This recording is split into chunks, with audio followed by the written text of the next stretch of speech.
So, good evening, everybody. I am Marnix Carlier from Belgium. From 2015 on, I did go with blacksmiths, but before I was involved with metalworks during more than 40 years. I want to pass you through some metal working processes and talk about computer-aided design, computer-aided manufacturing, and some reverse engineering to have a small word about that. For that presentation, I want to pass you through 13 slides. You can follow the main line of the presentation by following the yellow marked words.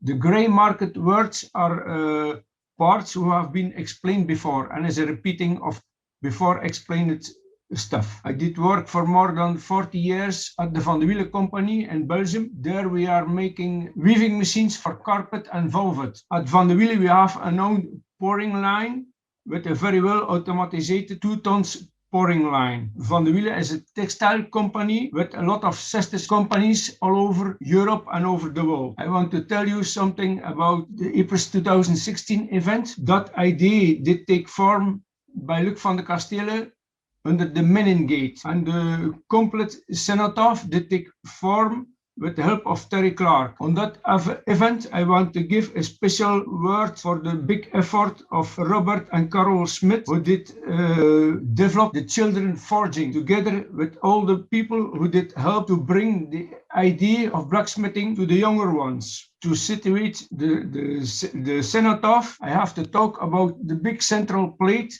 who is 100 millimeters thick, 2 meters large, and 7 meters high, and weighed over 10 tons. This central panel is surrounded by 8 concrete blocks, and on top of those blocks there are 2015 brown poppies who are planted in, and 1 white poppy. Why the brown color? That is to honor the mud where the soldiers of the First World War have been in it. So the poppies on this monument are not red but brown. And there is also 1 white poppy, and that white poppy is there to honor those who could not go any further in the struggle and have been fusilated in their own ranks. About the monument did come at the end at the place of Langemark. The meanings of that emplacement is for me a big issue, that there on that particular place they have been used chemical weapons against humanity for the first time in world history. There is also another story about the Langemark myth, who is a very bad example of war propaganda. But the positive note on that thing, on that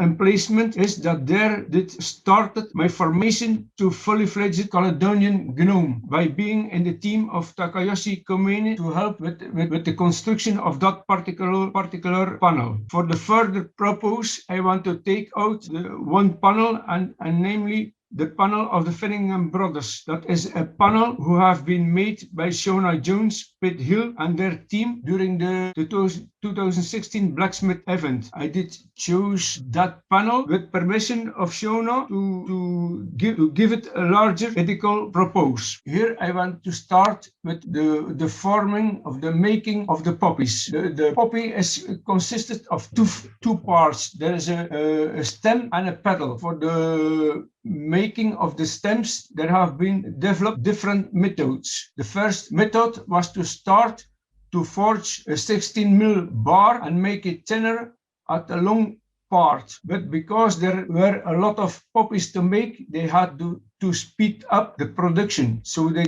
did develop the double stems so that they could speed up the production. Another solution was founded by welding on a big part on the small bar and forging them out on the big industrial fly press. For the pedals, the organization did put on the internet the PDF file so that people all over the world could print out the form of the pedal, to cut it out or to sew it out of ever what. There was also a DXF file who was distributed so that it could make the base plate for the pedals by laser cut or by water jet or by either what.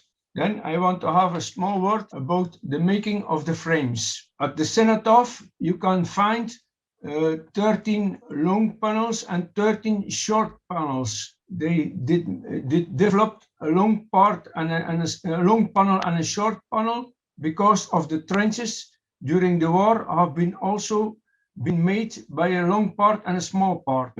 Those 26 panels had to be filled in by 26 teams who have been chosen from the more than 100 entries of the IPRS 2016 event. So the English group did prepare all the bars for the panels, the horizontal bars and the vertical bars and the top railings, so that they could be used during the forging event in IPRS. And afterwards, I did started to make a sort of reverse engineering, because I did not ask it for a drawing, but I did go to the monument in Langemark and I did take the dimension myself, and afterwards in my program of Fusion 360 I did the remodeling of the parts one to one, and afterwards when the construction was made I could scale it to the greatness that I wanted. After I did make a scale 1 to 10, I did make an STL file of those parts. So with that STL file I did go to my printer software on my computer. I did open it, my printer software, and there I put the STL file into the software, so I could pose the parts into the printer software. So I did position the parts on the right orientation and on the right number that I wanted finally to print out. When everything was all right, I did the printer setup, and when that was okay, I did slice the parts. So I did make the G code. Afterwards, I did save the G code and put it on a memory stick. Then with the memory stick, I did go, excuse me. So with I did put the G code on the memory stick. So I did go to the 3D printer with the memory stick to set up the printer and to print out the parts by schedule 1 to 10. After printing out the parts of the railings, I could assemble again the railing on schedule 1 to 10. So for further on, I want to explain something with the panel of Shona Jones of the Finnegan brothers. These were two soldiers who have been in a different division and could send messages to each other during the war, so that they could arrange a reunion in the reserve lines. And that is the idea that Shona did put in her panel. So she did make a drawing 1 to 5 about that idea to give it an entry to the Blacksmith 2016 event. Afterwards, Shona did develop the tools and the necessary things she needed to make all the parts of the panels. On the event itself, the team of Shona did receive the parts to make the railing, and with her drawing 1 to 1 and her anvil, she did form out the parts on the real greatness. Afterwards, I did another part of reverse engineering. So I did go to the panel at Langemark and did take dimensions of all the parts. It was a big work, but it was very fine to find out how to do a part of reverse engineering by taking the dimensions 1 to 1. In modern engineering, they have a scanner to make a scan of the part, but therefore you have to use a lot of, to do a 3D scanning, you have to use a lot of knowledge to do the reverse engineering of every part. So I did, when I did come home with all my dimensions, I did take dishes and flower pots from the kitchen to find out the radiuses that have been used into the different panels. Here I give the example of the lowest horizontal bar. After finding out all those dimensions, I did go back to my Fusion 360, and with the parameters I could remodel 1 to 1 the parts. Then I could put in the holes and everything that was necessary to put the parts together onto the panel. After making the panel 1 to 1 on my Fusion 360, I could scaling it 1 to 10 and save it again with an STL file.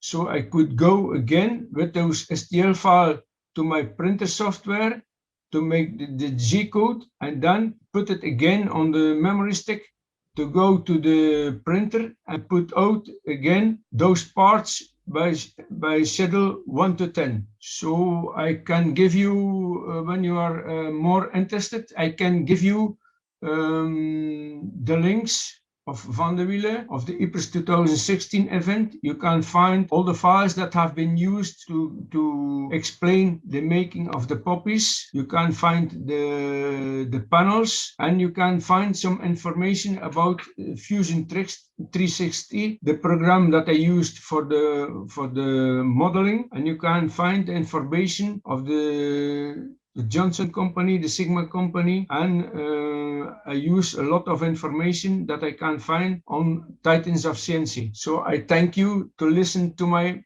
presentation. When you have questions, you can go on. I can also show the panel and my 3D software when you want.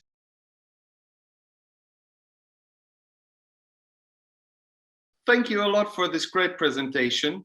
Vielen Dank, Marnix, für die Präsentation. The first question comes from Larso, and it is, where are the links? Maybe I can answer that. The presentation will be afterwards uploaded to the website on the page where are also the previous ones. You can find this on the website. Die erste Frage war, wo kann man die Links zu der Präsentation finden? Und die findet man im Anschluss zusammen mit mit dem YouTube-Video und so verlinkt auf der Jungschmiede-Webseite, die komplette Präsentation als PDF. So the next question comes from Mark Aspery.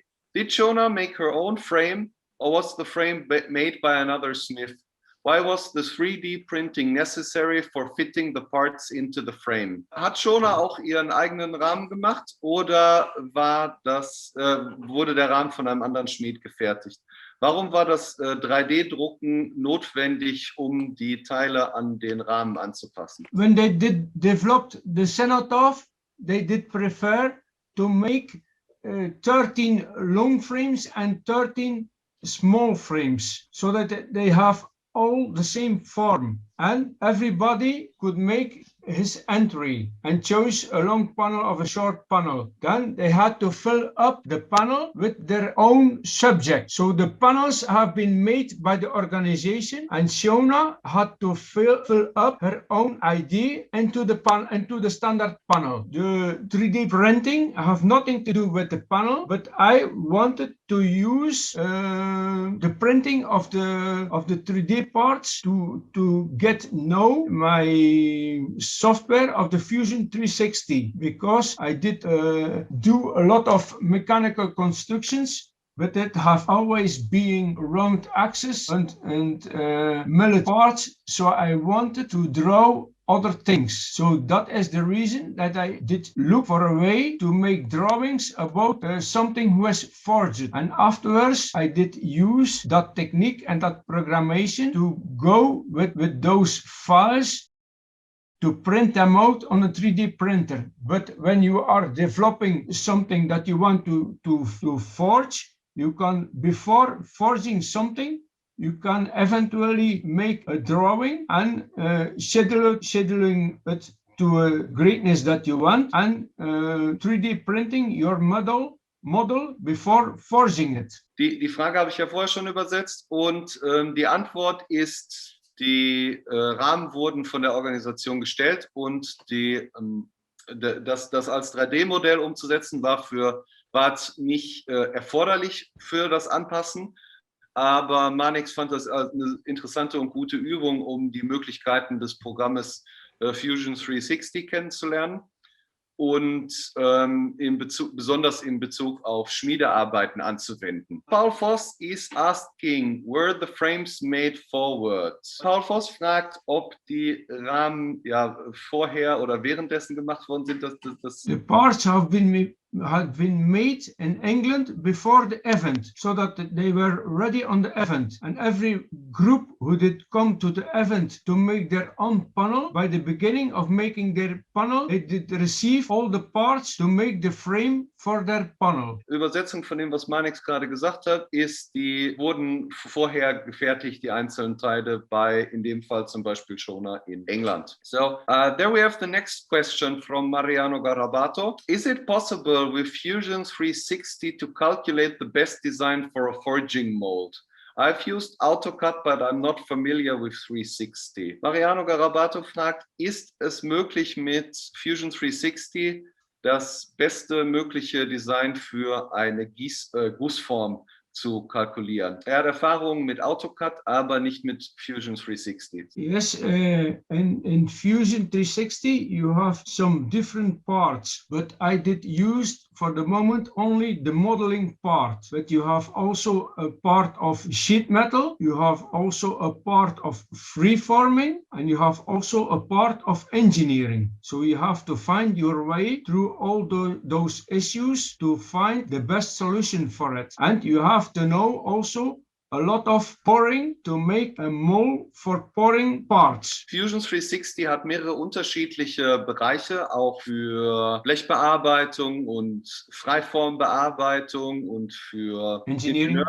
Umsetzungen, wäre das, denke ich, in Deutsch, Engineering. Und Marnix hat bisher jetzt nur den einen Teil verwendet, aber man kann auch die anderen Teile verwenden und dann je nachdem, was für die Anwendung am besten passt, den entsprechenden Teil verwenden. I think that Fusion 360 is a free software, right? Yes, in Fusion you have different types. You have professional solution. When your company have more money than a certain amount, you have to pay for the software. When your company is not making big money, you can get a solution for free. You can get also a solution for students, and you can also have a solution for a hobbying. That are different solutions. And I have always the solution for hobbying. Meine Frage war, ob Fusion 360 eine freie Software ist, und Marnix sagt dazu, es gibt unterschiedliche Varianten. Wenn das Unternehmen, in dem das verwendet wird, eine bestimmte Menge Umsatz macht,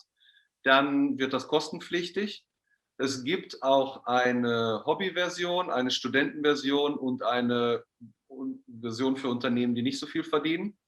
Er hat bisher die Hobbyversion benutzt und die ist kostenlos verfügbar. Mariano has another question, which is, what is the proportion of time that is saved performing part modeling? In welchem Verhältnis steht die gesparte Zeit, wenn man die paar Teile vorher modelliert in 360? When I did make a lot of machine constructions, and for that purpose I did always make my drawings first on 3D modeling one-to-one, and afterwards I could discuss to other people to have some parts designed another way, and when everything was okay, then I did take out the parts, and from those parts I could easily make drawings and let the parts goes to the construction. I could assemble all the parts in my 3D modeling to see if everything could work very fine together. And here I did only use software to remodeling the forged parts to give me the possibility to print out those parts. But you could do it the other way. You could drawing something, schedule it to a smaller greatness, print it out, and with those print you can go to your customer to give a first presentation of the parts. Marnix hat nur Erfahrung da drin, wie sich das beim Maschinenbau verhält, weil er daher eben die praktische berufliche Erfahrung hat. Und der Vorteil ist, dass man die Teile vorher zusammen konstruieren kann und zusammensetzen kann, sehen kann, ob die zusammen funktionieren, und vor allen Dingen mit Kollegen auch Änderungen am Teil vorher besprechen, bevor es gebaut werden muss. Und das spart einem natürlich sehr, sehr viel Material auch. There has been an additional comment from Mark Asbury, which is, I like the application of the 3D printing for making models of a project. Mag die Möglichkeiten vom 3D-Druck für das Anfertigen von Modellen von Projekten. So from Larso, there has come another question. Is it possible to quickly calculate volume of a part in Fusion 360? Ist es möglich, zügig das Volumen von einem Teil in Fusion 360 zu kalkulieren? Und die Antwort ist, the answer is yes, you do not have to calculate. You can ask the volume directly on the software. So it's showing it as part of the construction for the piece, like the other measurements. Yes. Die Antwort dazu ist ja, das ist möglich. Man muss das gar nicht extra beauftragen innerhalb des Programmes, sondern Fusion 360 zeigt das Volumen zusammen mit den anderen Maßen automatisch an. You can also put in the properties of your stuff that you are using. You can put in the properties of an aluminium part, of a iron part, for example, and then you can find automatically the weight of your part, for example. I was about to ask that. Man kann auch die Materialeigenschaften bei Fusion 360 eingeben und dann bekommt man auch das entsprechende Gewicht. Zum Beispiel für Aluminium ein anderes Gewicht als für Stahl oder für Bronze, je nachdem, welche Eigenschaften man angibt. So there has been another comment from Mariano that I think that one of the advantages of modeling is that it allows evaluating the best way to assemble complex parts or that require many assemblies. Ich denke, einer der Hauptvorteile vom Modellieren ist, dass man die Möglichkeit erhält, die beste Möglichkeit, wie man Sachen zusammensetzt, vorher herauszufinden, besonders bei komplexen Teilen oder bei welchen, die viele Zusammenfügungen erfordern. The advantage of Fusion 360 for me is that you can find a lot of tutorial parts in YouTube and other places. So it is a very common used program that you can have free and where you can find a lot of tutorials on that program. For me, it is a very open solution to use. But also into the program Fusion 360, you have a part of computer-aided design and you have also the part of computer-aided manufacturing. So you can prepare your CAM programs into the Fusion 360. Ja, und es ist außerdem so, dass Fusion 360 ermöglicht, es gibt dazu sehr, sehr viele Tutorials und fertige Teile und YouTube-Filme und es ist sehr gut dokumentiert und weit verbreitet in der Benutzung und eben in der Hobbyversion frei verfügbar. Und deshalb ist das aus Marnix Sicht eine sehr gute Möglichkeit. Und es gibt auch Teile für CAM und CAD-Software, von denen man direkt die entsprechenden Maschinen auch ansprechen kann. There has been another comment from Thomas Maria Schmidt, which is another, ein großer Vorteil ist die Anwendung in der Restauration. Ein großer Vorteil ist, a big advantage is also in using it in restoration. Würdest du das gerne kurz sprachlich erläutern? Dann mach dich doch laut. So, would you be willing to say something about this in German and I would then afterwards translate it into English? Okay, ein großer Vorteil bei der Restauration, man versucht ja den Bestand nicht zu zerstören oder nicht anzugreifen. Wie Marnix sagt, mit einer 3D-Kamera, ich habe ein anderes Modell wie Marnix, kann man das herzustellende Teil abscannen, kann dies ausdrucken mit zum Beispiel 3,5% größeren Maße wie das Original und kann dann gießen und dann hat dann dasselbe Teil in Originalgröße als Guss.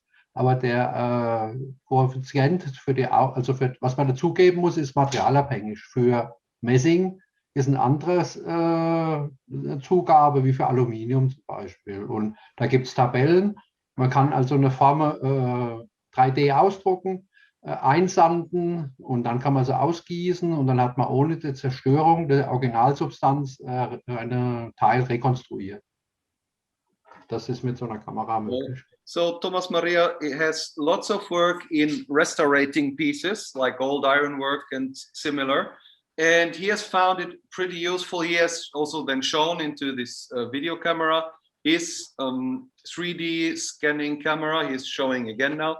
And this is especially useful because you can take the kind of pictures of the 3D model at the spot, transfer it to your computer, print it, scale it up, multiplied by the coefficient of your material, soon on that later, and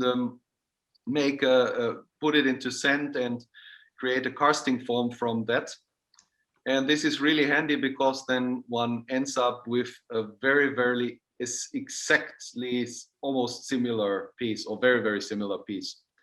And this multiplying, there are different tables which show the coefficient, the number with which to multiply. This he has been finding very, very helpful. Noch was, das funktioniert genauso wie bei Marnix mit den STL-Dateien. Das ist eine STL-Datei und da kann man sowohl für die Konstruktion als auch, das ist eigentlich, wir machen mehr so einen Film. Und der Film zentriert sich auf einen Punkt und er errechnet dann das Modell, die Kamera. So it is such that this camera is then creating like a movie while it's moving around and transferring this kind of movie into an STL file, which can then, STL is like a file format which can be read by different programs.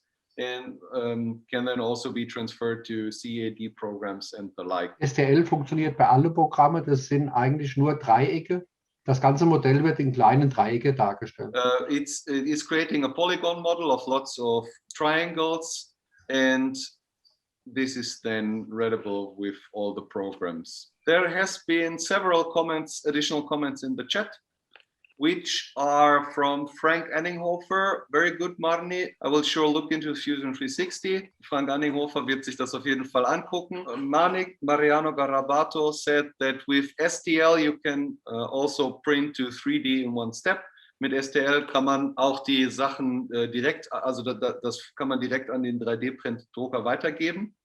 And there has been another question from Philip Vercammen. Is it like photometry?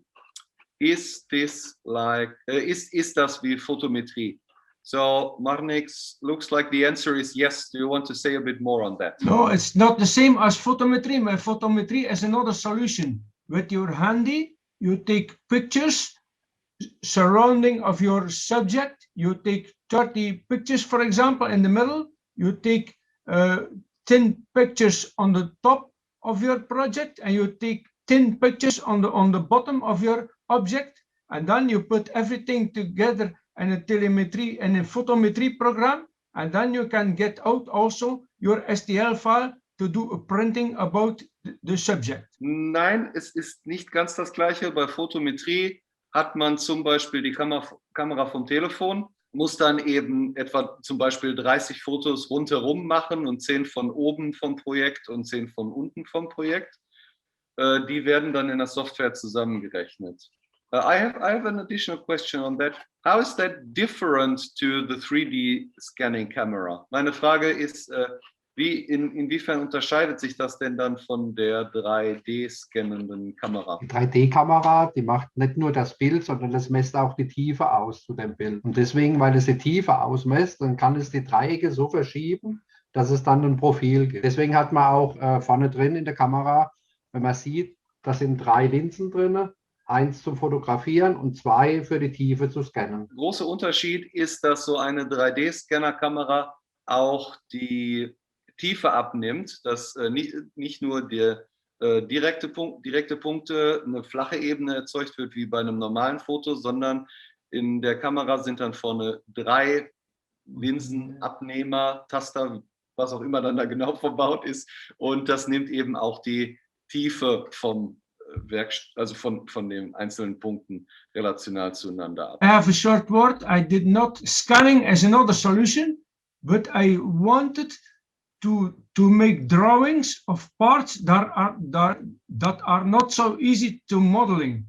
So I did look for a solution to do modeling of the parts with forms who are not so easy to find out without scanning, doing direct modeling of not standard forms. That was my thing I wanted to find with my Fusion 360 program. And for that purpose, I did choose to modeling the panel, one of the panels of IPRIS 2016. Marnix hat in dem Falle allerdings die Sachen abgemessen und zu modellieren und nicht gescannt, weil ihn interessiert hat, wie man kompliziertere Teile, wie zum Beispiel dieses Panel von Shona Johnson in 3D umsetzen kann, genau, ohne das zu fotografieren oder zu scannen. There has been another question, some other questions, which one has been from Philip Vercammen. So one does not need a 3D scanner. In German, also man benötigt keinen 3D-Scanner. Man kann das auch mischen. Man kann 3D scannen mit Konstruieren mischen. Das kann ich hier mal zeigen. Das ist jetzt zum Beispiel, die Person ist gescannt und der Amboss und der Holzklotz ist konstruiert. Und das kann man auch zusammenmischen.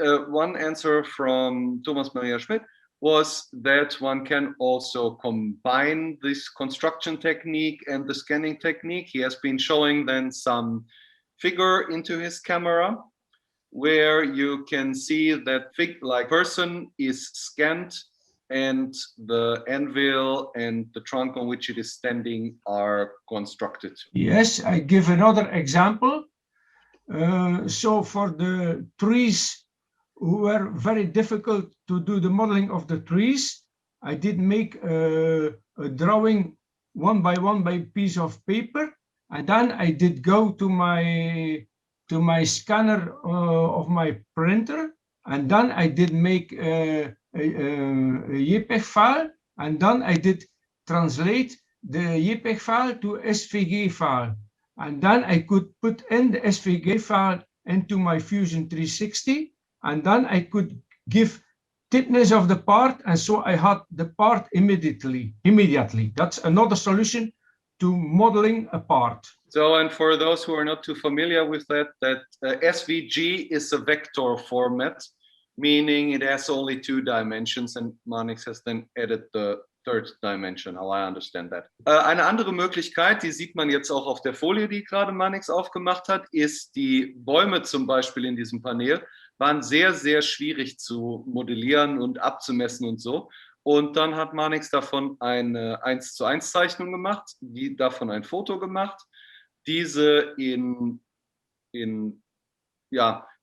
online von JPG, also von einem Foto in eine SVG-Datei, das ist ein anderes Dateiformat für Vektoren, umgesetzt. Und das kann Fusion 360 lesen und hat dann die Tiefe hinzugefügt, also die 3. Dimension. Other question from Otto Hamann, which is, was kostet so eine 3D-Kamera? So what does this kind of camera then cost? Es kommt natürlich auf die Qualität an, was die Kamera, wie viel Dreiecke sie bildet. Es kommt auf den Rechner drauf an. Also ich brauche einen Rechner, ich brauche mindestens 32 Megabyte Arbeitsspeicher. Das kommt immer auf die Leistung drauf an. Es gibt Kameras, die kriegt man für 400 €, aber die sind noch recht grob. Und es gibt Kameras, die kosten 3.000 €. Die gehen dann bis in die Haare rein. Also es ist eine Qualitätsfrage, aber zum Anfangen, zum Lernen, zum Üben, da langt eine Kamera für 400 €. Such a camera is, for starting purposes, is costing about 400 € here in Europe. Probably it's somewhat similar adjusted into dollar or whichever currency is somewhere else in the world. And as usually these machines can also cost up to 3,000 €, then they're a bit higher in the detail they can photograph or scan. And for example, like also one sees the hairs then or something, and the difference is really how fine the scan is then in the end. One has to also have a matching computer setup with enough working RAM on the computer and so on and so on. Okay, there has been like another to comments, which are from Philip Vercammen. I do the same. It is easier to draw 3D in, for example, Illustrator than in the most 3D programs. Er macht das Gleiche. Für ihn ist es leichter, in 2D, zum Beispiel in Illustrator oder einem vergleichbaren Programm, Corel oder so, zu zeichnen, als in den meisten 3D-Programmen. Und von Mariano Garabato gab es dazu einen Kommentar. You can turn the 3D with 3D Revolution or like Marnix do, turning 2D into 3D with the hate. Man kann das 3D in 2D umwandeln, zum Beispiel in 3D Revolution, das ist wohl 3D Revolution, das ist ein anderes Programm.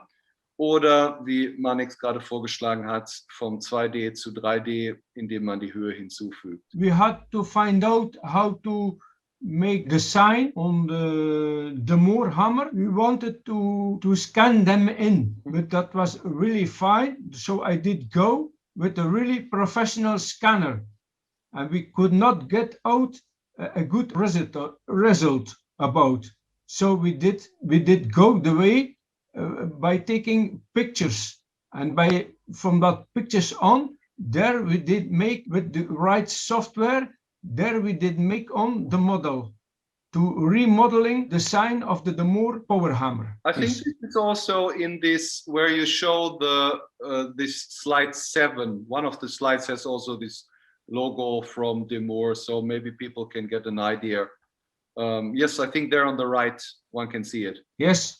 Yes, but that's only a picture. Yes, that's not. But just so people get an idea. That's the sign. That's the sign. Yes, yes. That's genau. Das Logo von dem More Maschinenhammer, was man da auf der rechten Seite im Hintergrund sieht, wollte zum Beispiel Marnix mit ein paar Freunden umsetzen als 3D-Model, aber das hat als Scan überhaupt nicht funktioniert.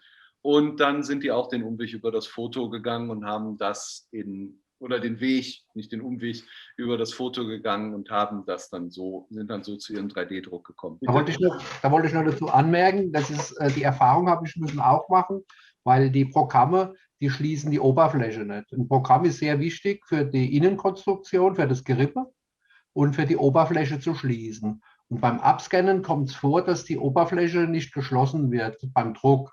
Und das ist das Problem, wo Marnix wahrscheinlich auch gehabt hat. Je besser das Programm ist, umso länger rechnet es. Es rechnet auch mal 2-3 Stunden für so ein Bild. Aber dann ist die Oberfläche geschlossen und man muss trotzdem noch ausarbeiten den Untergrund. Je nachdem, aus eigener Erfahrung kann ich dazu sagen, je nachdem, was man für ein Teil hat, kann das auch mal 2-3 Tage dauern. So Thomas Maria has been adding that probably these difficulties have been because the camera didn't fully close the form. This is that when one is constructing the pieces, like for example, starting from a cube or something like that, it makes such that the forms are closed, which is important for 3D printing. But if one scans, the scanners don't always close the forms finally. And he then said this corrections by the program to close it can also sometimes take several hours. And I just added from my own experience, it can also take several days, like 1 or 2 was my maximum so far. There has been, how I see, one final question, which is the last one for today, from Mariano Garavato again, which is, does the program recognize the piece or is it necessary to place a white background to improve the work? Erkennt das Programm einen weißen Hintergrund oder erkennt die Kamera das Stück oder ist es notwendig, zum Beispiel einen weißen Hintergrund, um das Ergebnis, einen weißen Hintergrund zu haben, um das Ergebnis zu verbessern? At the school we do scanning, then we put in orientation points on one side of a part. Then we turn over some degrees that you can take again the reference points and you can scan the back side of your part, for example. And then you put everything into software. And with those software, you can put everything together and close the gaps that are still in your object. You can give a solution with your software to give you a very good closed model. So with this final question, I would like to say a big thank you to you, Marnix, for preparing this presentation. I know this has been a big effort. Also, thank you to all the participants. Vielen Dank an dich, Marnix, und auch an alle Teilnehmer für die ganze Arbeit, die du da reingesteckt hast. I would like to say thank you again to everyone which is part of the Jungschmiede Treff team. And now there has come a page on the website where you can see everyone, in case you're interested, who are the people behind the scenes.